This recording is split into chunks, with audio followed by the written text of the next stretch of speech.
Today is Friday, June 21st, 2019, and Madeline has completed her first week of a creative writing camp at EdBoost, and she wrote a short story and she's going to read it to us. Go ahead, Madeline.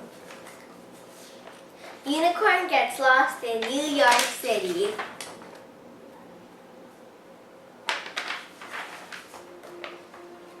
It was a typical afternoon in the house of the Lee families getting ready for the trip to New York City.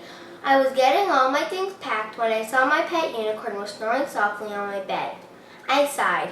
I was going to have to pack my unicorn's luggage. That's the life of a unicorn trainer. Before I continue, I will tell you a little bit about myself.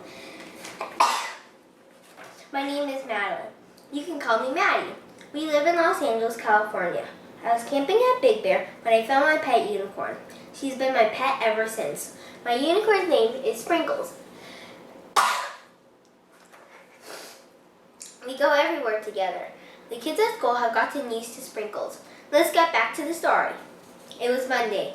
I was on the plane drawing my unicorn. The window was open and my unicorn was staring outside. She had never been on an airplane before. Are you excited? I asked my unicorn. She nodded her head vigorously. I checked my turtle, Talia, under my seat. She was on her favorite rock and I saw her little star birthmark. She was probably excited. The rest of the plane ride, I slept and did crossword puzzles with Sprinkles. When we checked into our room, Sprinkles immediately started jumping up and down on the bed. After we settled down, we went out for ice cream. Since our hotel has a pool, we went swimming. I taught my unicorn how to do a handstand in the pool, and we ordered smoothies. We had dinner near the seashore, and then returned back to our hotel. When it was time for bed, I snuggled up with my unicorn and fell fast asleep. The next morning, I was the only one sleeping on my bed. My unicorn was gone. I checked on the nightstand, and my turtle was gone from her cage. I ran to where my parents were sleeping in another room. I quickly woke them up and told them what happened. Go back to sleep, honey. It's 6 o'clock in the morning, my dad said. You'll find them later, my mom said sleepily. She yawned. I was furious with my parents. I stormed into my room, put my clothes on like lightning, and set off towards the ocean. I think we upset her, said my mom.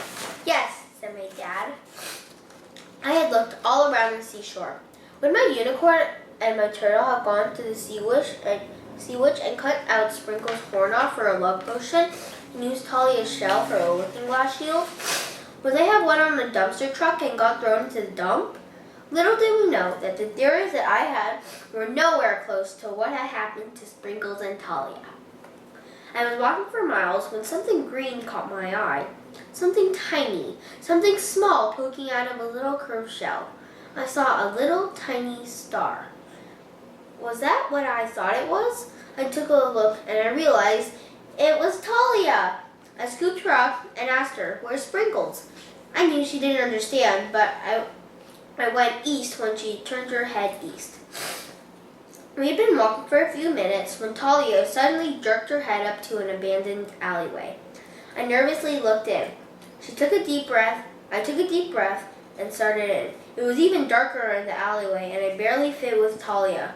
The walls were made with bricks. I was looking around when I saw a shift in the wall. It was a different material. It was wood. It was a secret door.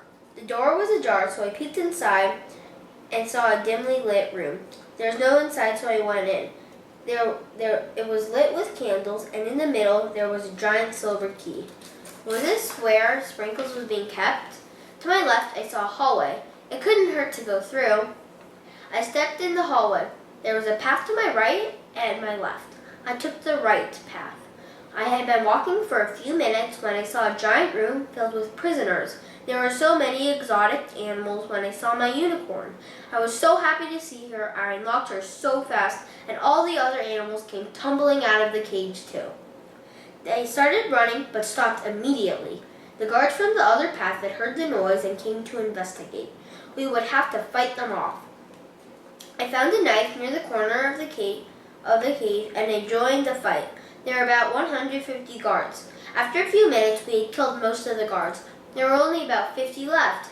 I did a kick in midair and hit a guard. We finished off the guards and I hugged Sprinkles and Talia so hard. Okay, now a few hours have passed.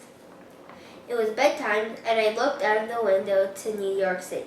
Sprinkles was snoring and Talia was in her little cave. We were safe and sound. My parents had been worried, but they knew that I had been looking for my pets. They said that they would take us out to ice cream because they were sorry. I love my family.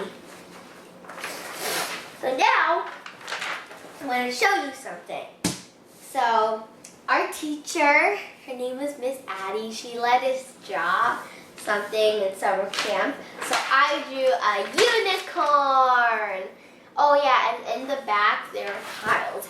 You can't see. Okay, Laura. So I just learned how to draw a unicorn.